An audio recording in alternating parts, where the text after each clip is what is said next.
এক গ্রামে থাকতো এক গরিব ছেলে, নাম তার আব্দুল্লাহ। জন্ম থেকেই দারিদ্র্য ছিল তার সঙ্গী।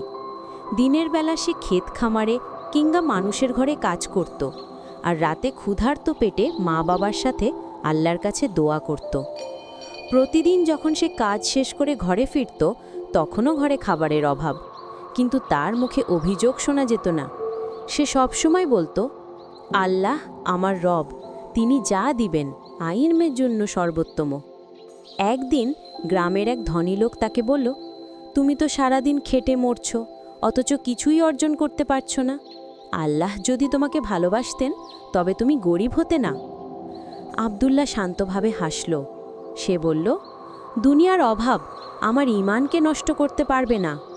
আল্লাহর কাছে আমার প্রকৃত সম্পদ হলো আমার ঈমান।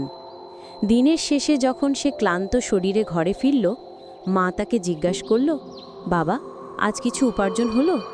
আব্দুল্লাহ এক মুঠো শুকনো রুটি বের করে বলল, হ্যাঁ আম্মা, আজ এটাই আমাদের জন্য রিজিক, আলহামদুলিল্লাহ।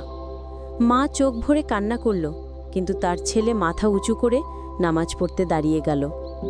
এই ছেলেটি বুঝে গিয়েছিল দারিদ্র্য পরীক্ষা আর ঈমান হলো প্রকৃত ধন।